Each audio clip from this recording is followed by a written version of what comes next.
and welcome to another episode of Vigilant, the podcast where we discuss important issues concerning our society. I'm Favour Eya, and today we'll be talking about a topic of great importance: harnessing Nigeria's youth bulge for sustainable development. Joining me today are Mr. Lawrence, a researcher in the youth development world, and Mr. Odiawa, a successful young Nigerian. Welcome to the show. Thank you very much. Yeah, thank you very much.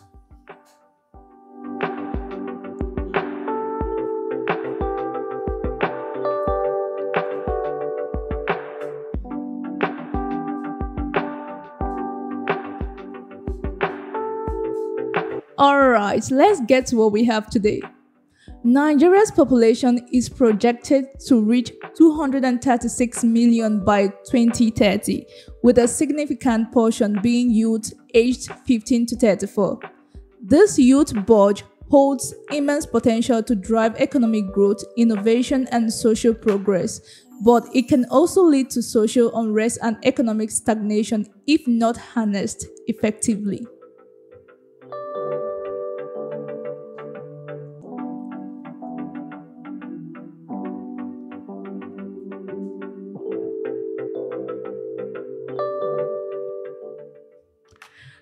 Could we start by explaining what we mean by youth bulge and what that means to Nigeria as a country? Yeah, thank you so much, Mrs. Favor. So, the other thing about youth bulge in Nigeria, it's about exponential growth in the number of youth population in the country. So, the majority of the population, even in Africa in general, the majority of the population now are people under the age of between the age of 15 and 34. So, so like I was saying the other time, so the exponential growth in the population of youth in Nigeria is very immense and it's serious. But the most important thing is for us to understand how we can harness the power of this growing number of young individuals who are willing to work, who have the potentials to make the country a much better and safer place, in terms of economics, in terms of the well-being, just like they say, Nigerians, the youths are the future leaders of tomorrow. So their power and then their strength needs to be, they need to be tamed and then they need to be modeled in the best way that will enhance the country's fullness. I'll come in there actually. When you talk about youth bulge, I'm talking about something that is actually imposing and is evident before everyone. And when you say the youth is actually bulging, that means it's increasing drastically. Now, talking about the harnessing, how do we make use of this bulging, evident situation now? I think that's what we should begin to go in from here, Favor, right? Yes, I agree with you.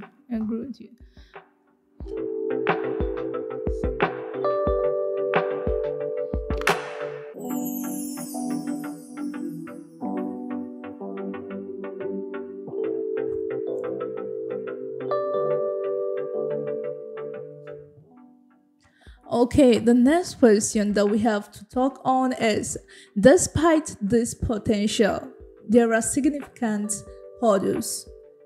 Can you talk about some of the major challenges hindering youth empowerment in Nigeria? There's quite a lot of issues that is affecting youth empowerment in the country.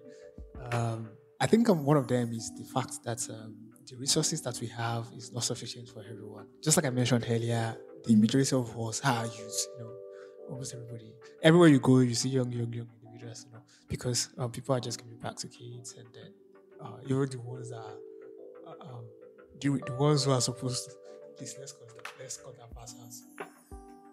pass out. Okay. So we have issues such as high youth unemployment and then underemployment. So we're talking about some even those who are even employed, some of them have to take on multiple jobs in order to be able to even support themselves, because we all understand the current state of the economy in the country. We live in a country whereby the inflation rate keeps skyrocketing every time, and then we have issues with education and skill gaps. Even youths who are almost every year we keep pumping millions upon millions of youths out of the university every day, but are they really equipped with the skills that can make them useful in the society, in the world, in the real world that they're going into? So even in most cases, I think was it not Buhari that said it some time ago when he was saying that even if you graduate as a university, from the university rather, from a tertiary institution, you still need to go and learn something. Maybe you should go back to the farm or something like that. Like, everybody were around universities back then. Yes. So the point is like we've got. Sorry to come in there. Okay. You're talking about the educational and skill gap. skill gap. Yeah. Now, will it be right to say now that the current educational curricula now doesn't even measure up with today's digitalization? It doesn't. Now, would that not be a factor now to create disparity? Of course it is. So I sort of understand the reason why it's as if when we compare our students, our graduates from Nigeria, because if you think about it, it's not like on a norm.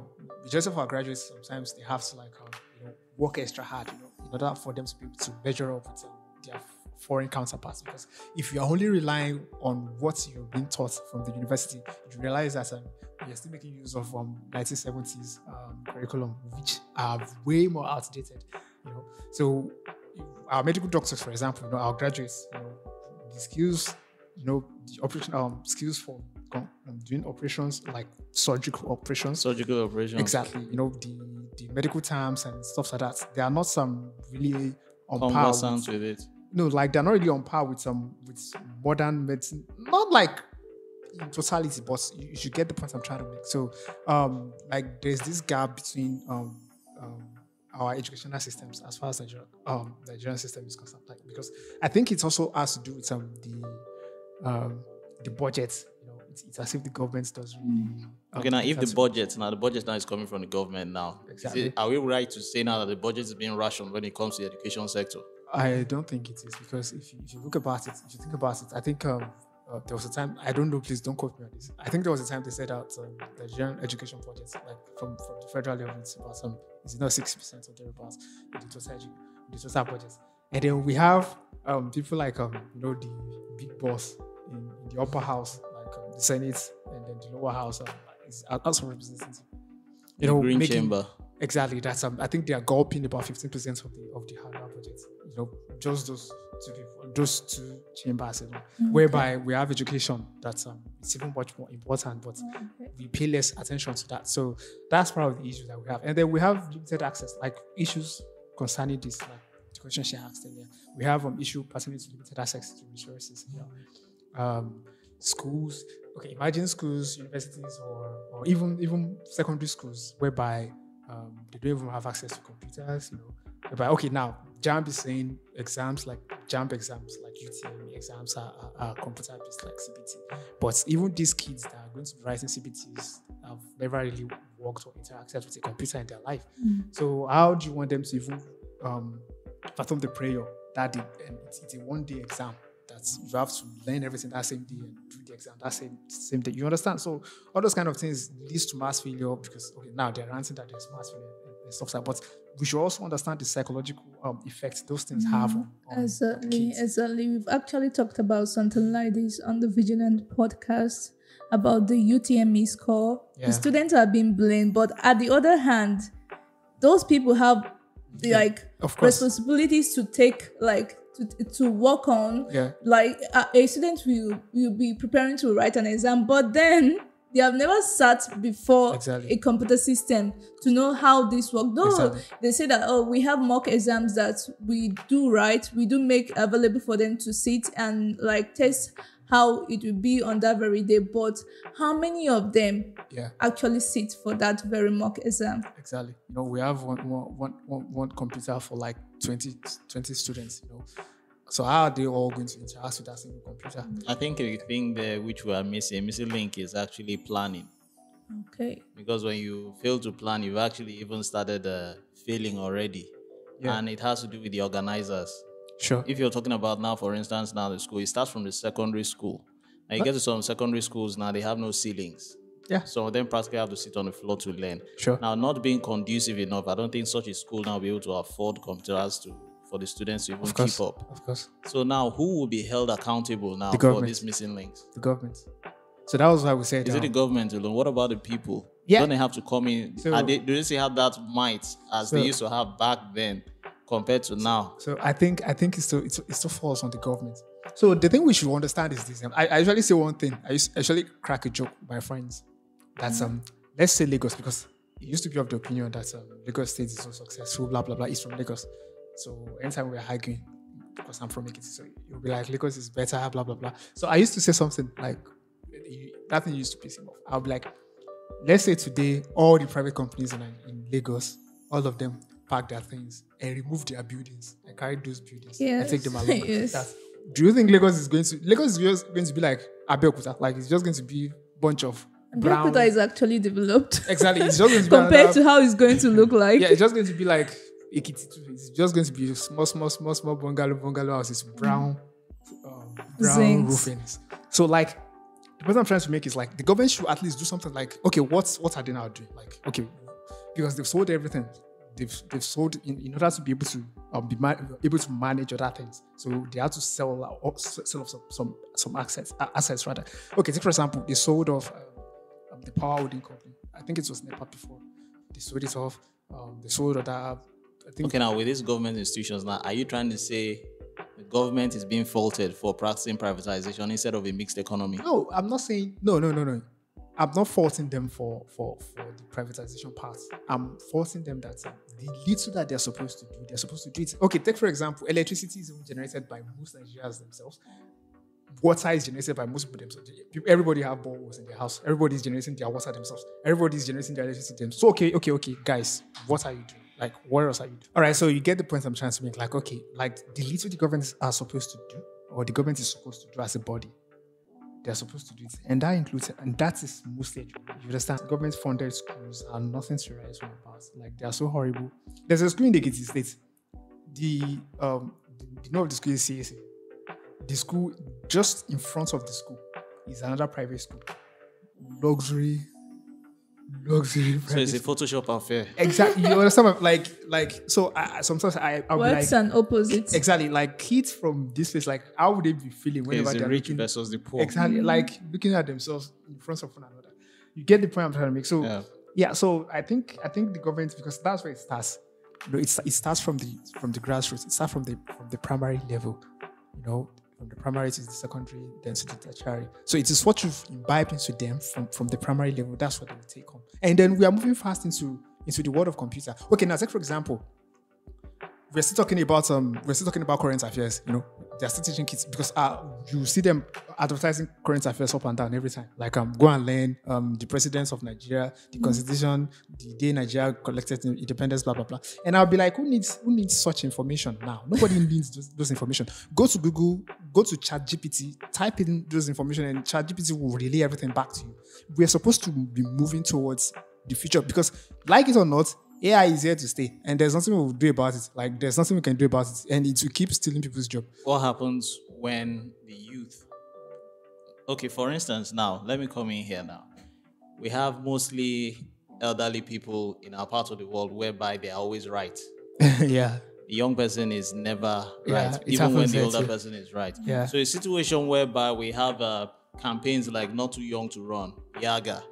Now, these people are coming to assert the fact that younger people have the right to participate, because if they don't participate in governance, these policies which you've mentioned now will not actually patch up or mend the lapses now, which the common man is actually suffering from. Yeah. Like, for instance, now you play side by side now the rich school and the poor school. Yeah. If there's a younger person coming from a poor background and knows that he or she has to trek under the rain and his or her books will get soaked, and the class teacher will still flog him Yeah. for the books being soaked, Yeah.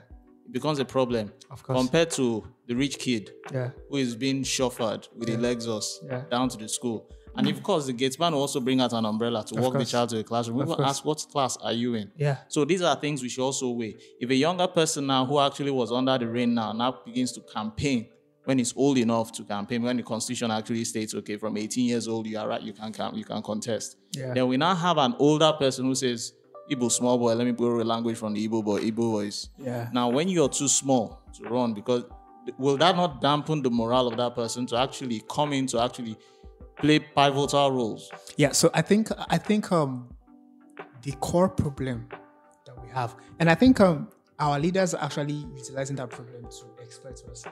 That problem is the problem of it stems from our culture. The culture of I'm from Yoruba, Yoruba person. So in our ethnicity, your elders are always right. Your parents are always right. Your parents are like your mini gods. You respect everything they say, even if you know that they are actually saying gibberish, but they are right regardless. So that's the culture, and that has been imbibed into all of us. I don't know how it is in other culture, but I think it's almost the same. I guess it's different from my own end. Yeah, but it's so in our side, for example. So just why I was bringing that example is that in our side, for example, so because we believe so much that the elders are, because they are so old, that they've seen a lot, they are so experienced, that so they must be so intelligent that they have the right to lead all of us. So in any situation, that and we have this just like I mentioned, like this mini god feelings for other people. So we have to prostrate for them. We have to always respect them no matter what. Okay, now take for example, where I work, we used to have a lady that cleans the office. She comes like in the afternoon, or she comes like 10 or 11 o'clock to come. She's a janitor, but she comes 11 o'clock. The people who are working in that office, they would have been around as early as 7 o'clock. But the person that is coming to clean the office will come by 11 o'clock. Like, make it make sense. But nobody could talk because they are like, she's an older person. She's an elderly person. You get the perspective I'm trying to make. Yes. So there was a video I watched recently about a young lady suing her grandma because she borrowed her grandma 50,000. It can only happen in the Western world. Yeah, it cannot. This one that I'm saying it's like it's so strange that people are like, huh? The kid sued her grandma because she borrowed her grandma 50K and then the grandma refused to give it back to her. So she sued her grandma. It's in Nigeria here. She took her grandma to court. They must have eaten her raw. So because it's strange. Exactly. Yeah, So, how could you? Yeah, so the grandma was trying to prove her own point. So that I raised you now. You lived in my house. You ate my food. They'll remind you that they took you. They fed But you first water. but law is law. You had an agreement that this is. I didn't ask you to give me. I asked you to borrow me. So it is like it was under false pretense. That was what the judge said. So you get the point. So yeah. So that's what I feel about this issue. So yeah. So from what we have said, I've come to this agreement. I will just agree for everyone that one, we say that the government is the problem.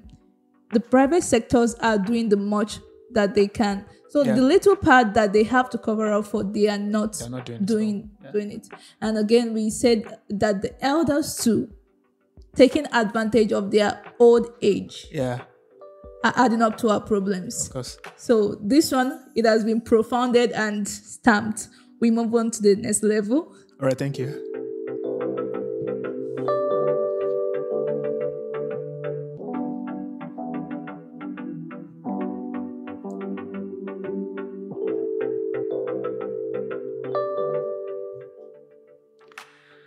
Okay, so coming back, the question now is, how do we tackle these challenges? We have mentioned like a lot of them. So how do we tackle these challenges?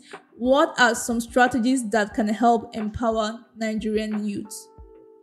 Thank you so much, Favor. It still boils down to education. So, and I think education is not only about the paper, that compensation they give you at the end of the day. That hey, this is your certificate, your BA. That's not where it ends. So education includes constantly telling people.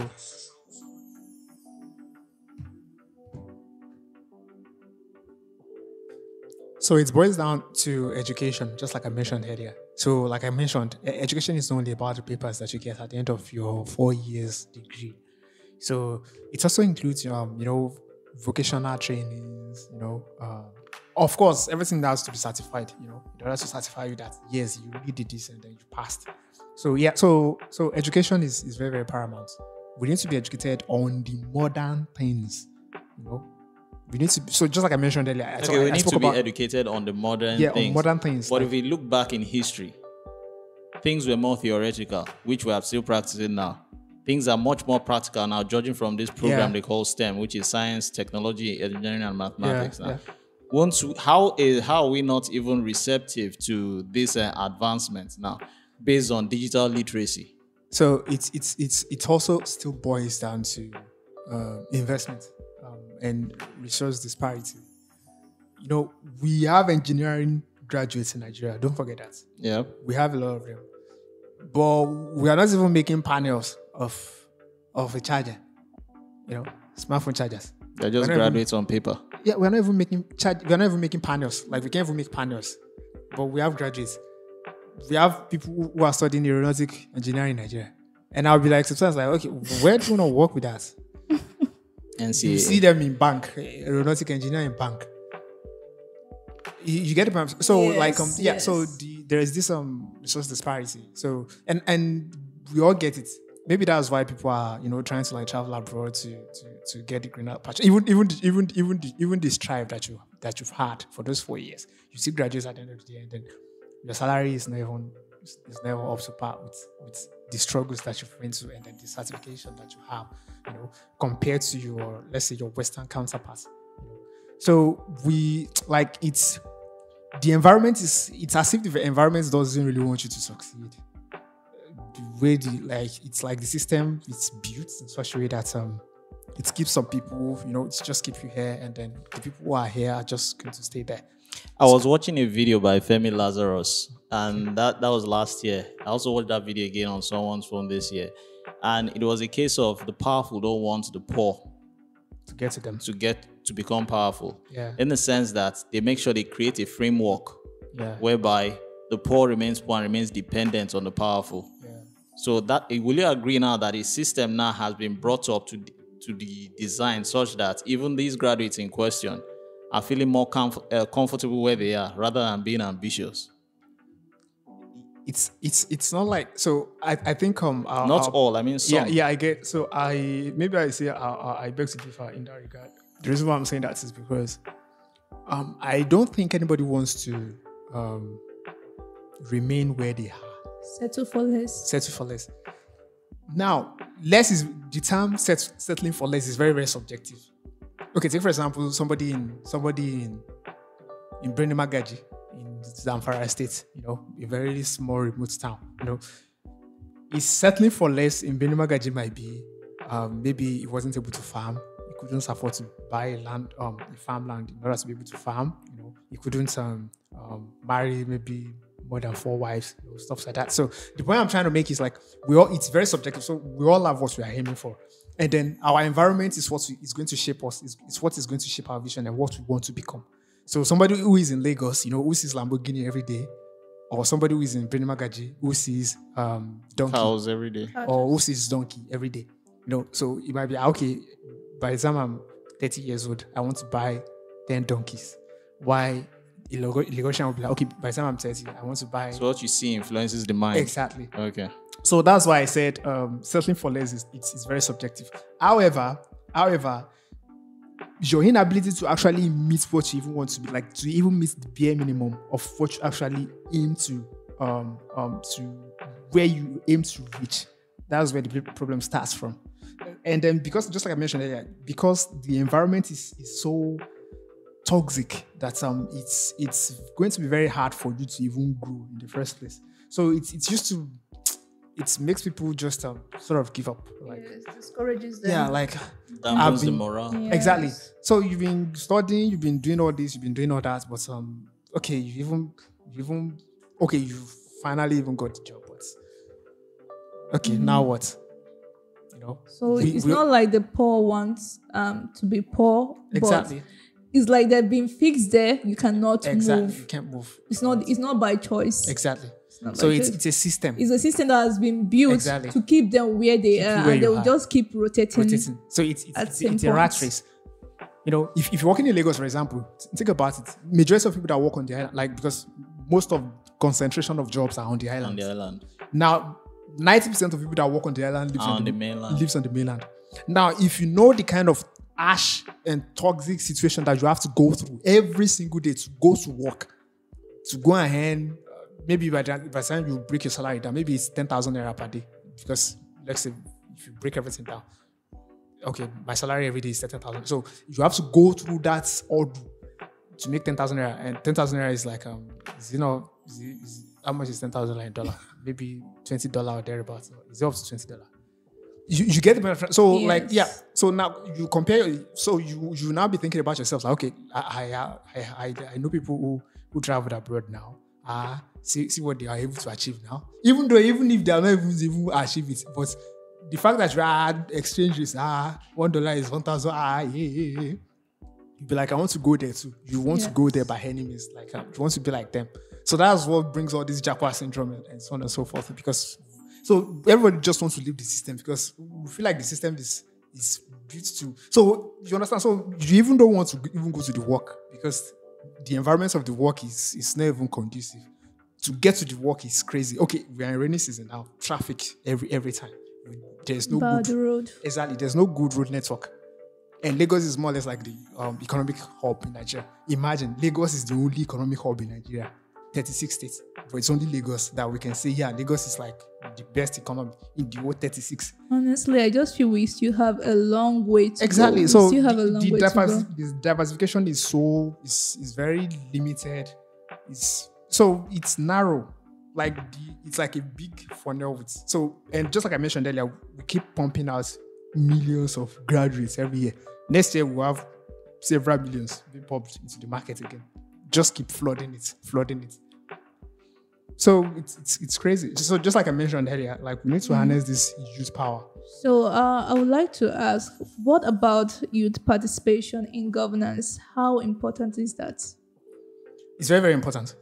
Okay. It's very, very important because Elon Musk said something some times ago, and I reasoned with it a lot. Steve Kings, if you know him, you tend to be mentioning foreigners a lot. Yeah, that means you're not a Nigerian. I see. So the thing he's a researcher.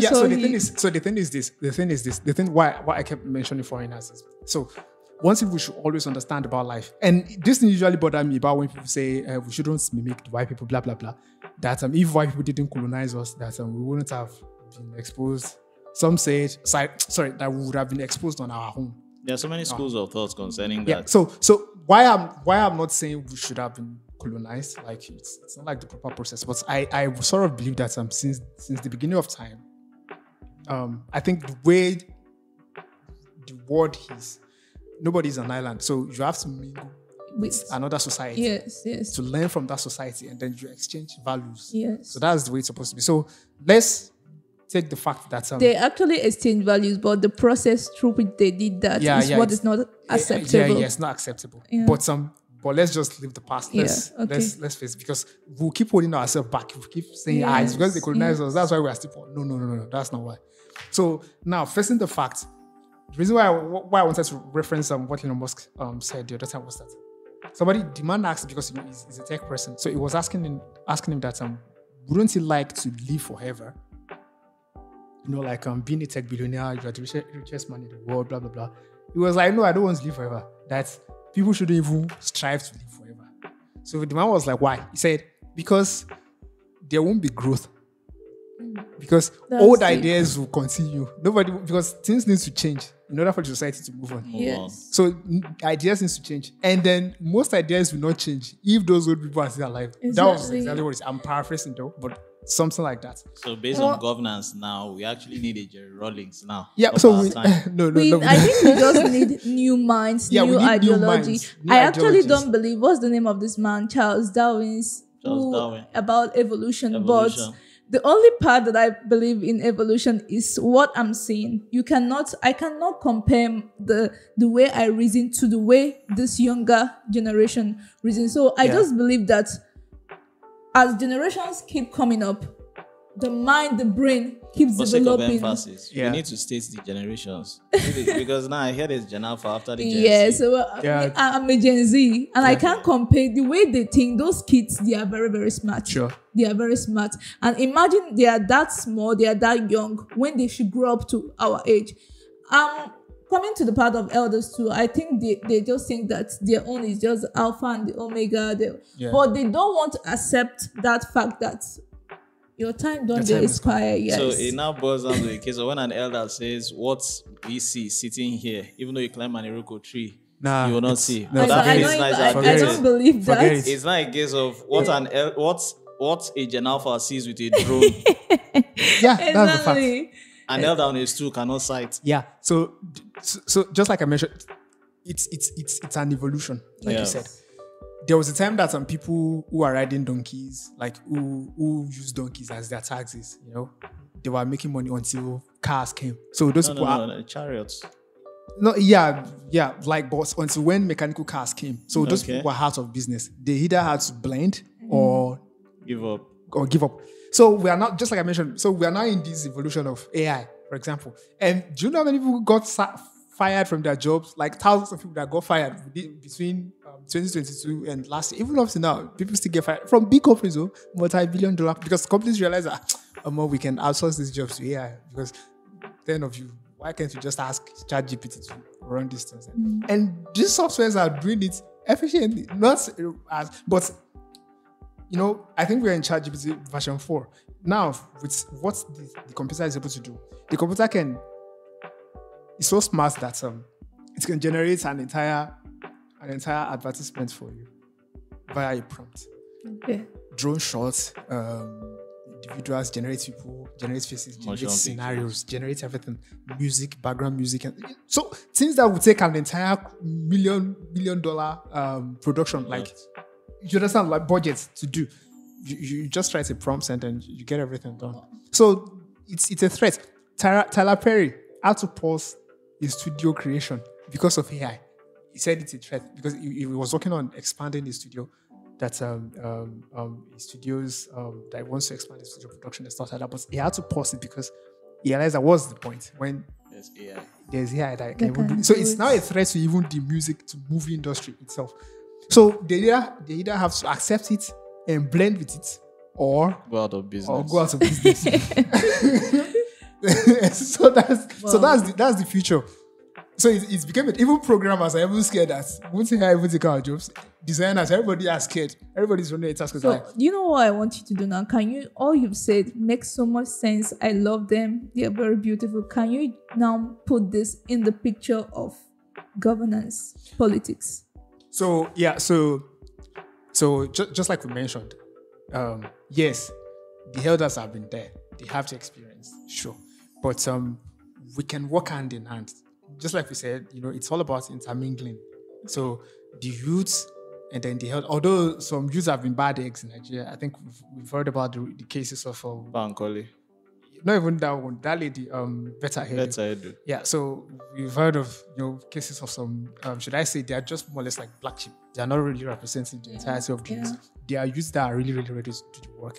That are good people. So I think they should be given the chance.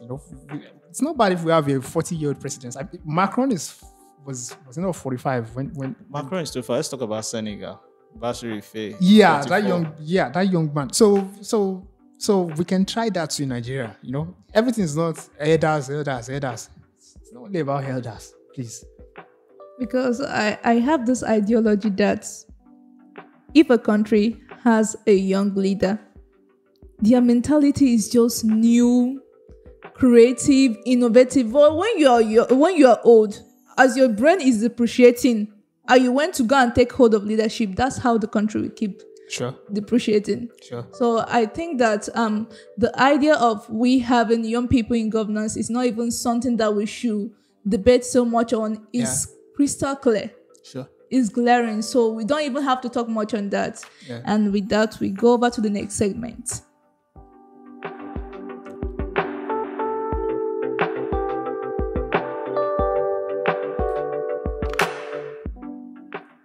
Okay, with all we have said, I just look at it and I say that this is not something that we can do alone.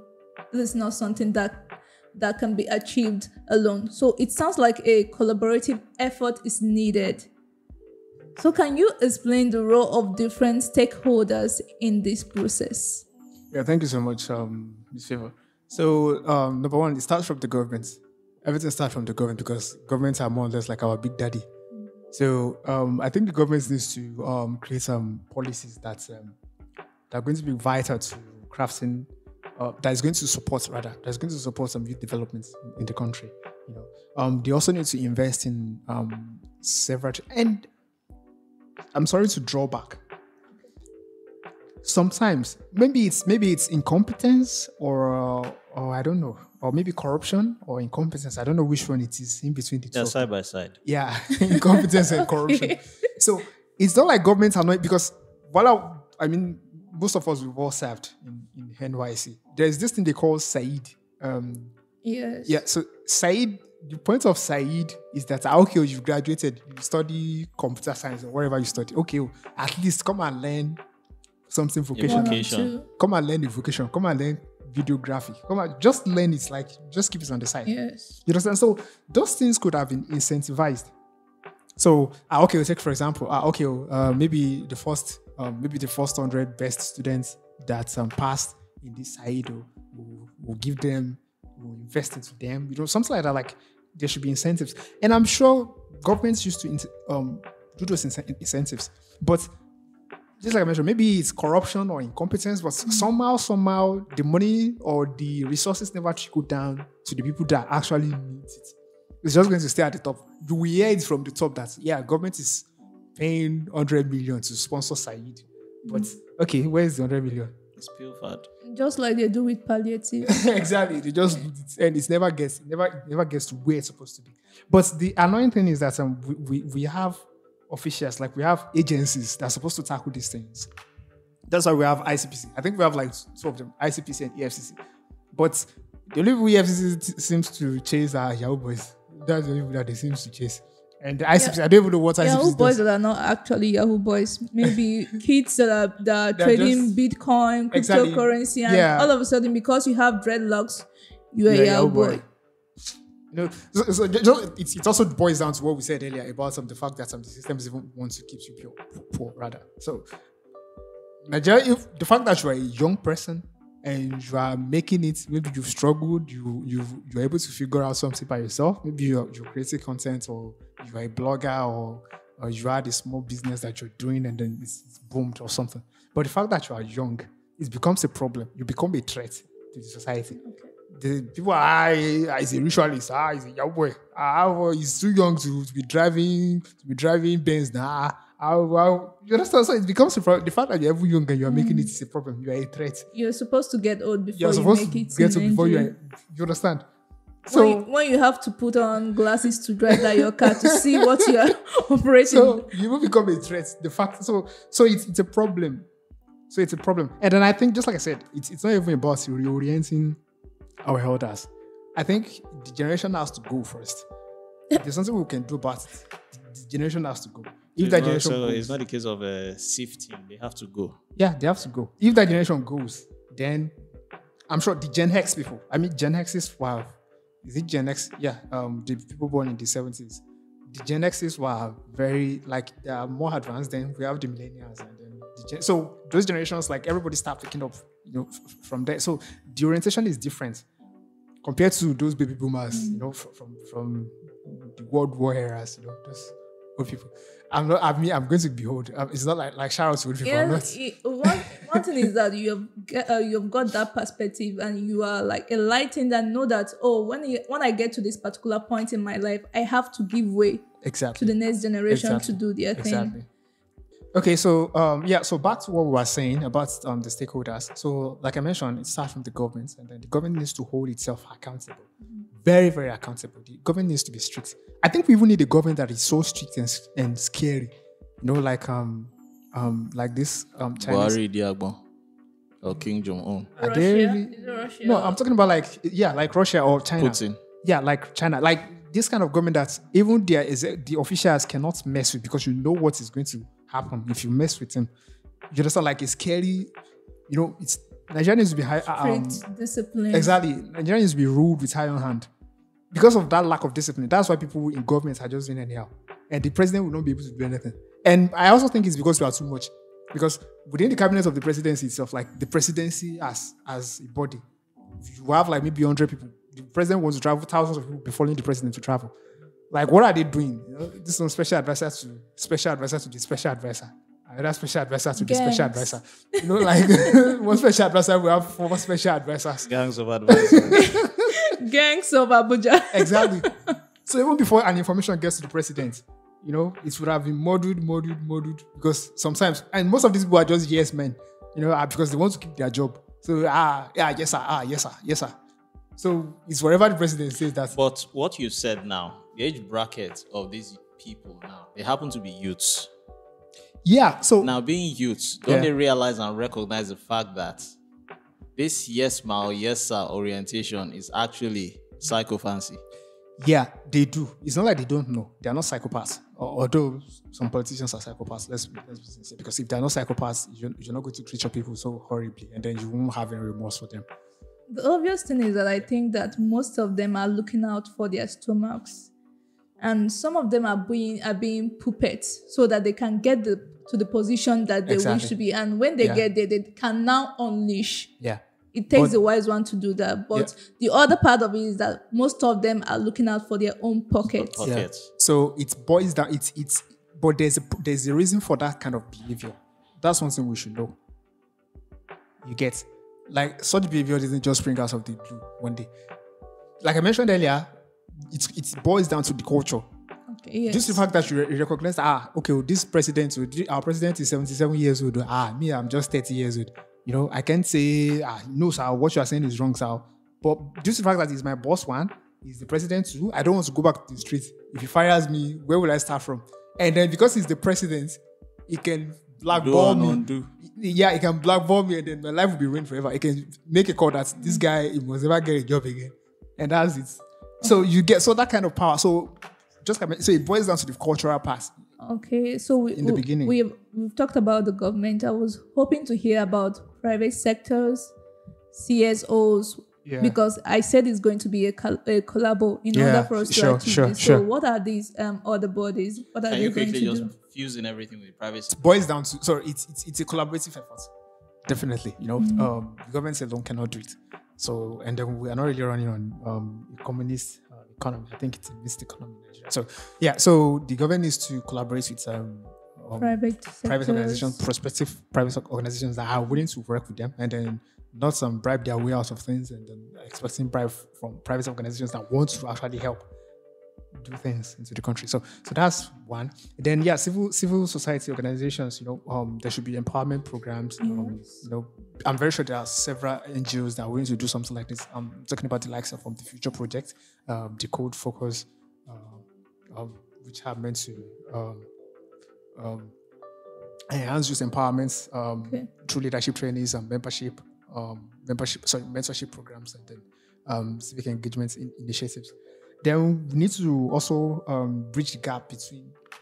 I think that's what Veegil is actually even trying to do. You know, bridge the gap between the people and then the government. So there should be transparency so that we know what is actually happening.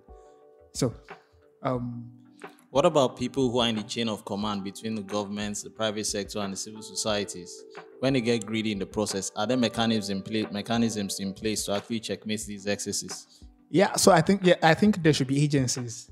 I think that should be part of there should be sub-agencies within the supreme agencies that have already been created. I'm talking about. So what we are saying in general, in conclusion, is that the government, the private sectors, and the CSOs, that they have to come together in order to achieve a common goal, which is to help to empower the youth. Yeah. So on the part of the private sector, they can offer internship opportunities. Sure. Then on the part of the CSOs, they can do trainings, organize boot camps that are going to empower and encourage youth to do more. Yes. And the government are just going to do the basics that are being required from them, like developing educational sectors and the rest of them. Sure. So I think we've made a point here and we have to move on. Thank you.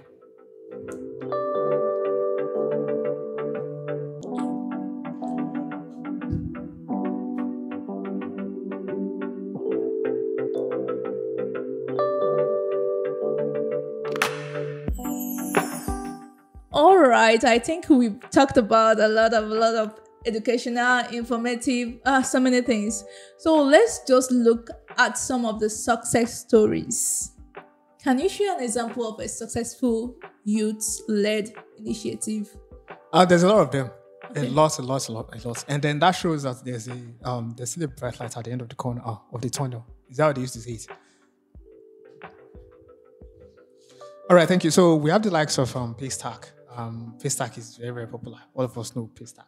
You know, it's championed by one Shola Akinlade in 2015. You know, he's a young person that is making a name for himself in the country. We have one Hambuli Okeke, advancing climate action. The person is also, this individual is a young climate activist in the country. Because, we also, we need individuals in those aspects too. In the activity aspect and in the technological aspect, where the likes of Paystack comes in. Then we have the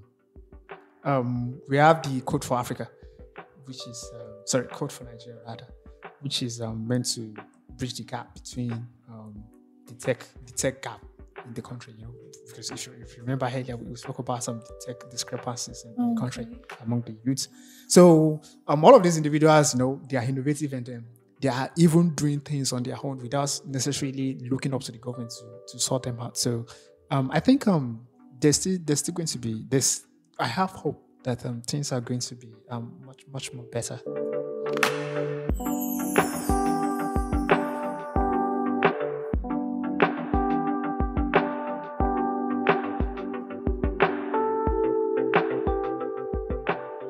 Our discussion of Nigeria's youth bulge reveals a potent force with the potential to propel the nation towards a brighter future. By harnessing the energy, creativity, and innovation of young Nigerians, we can achieve significant economic growth, social progress, and sustainable development. Investing in their potential today is an investment in a more prosperous, equitable, and sustainable future for Nigeria. And that is all we have for you today on this episode of The Vigilant. Thank you.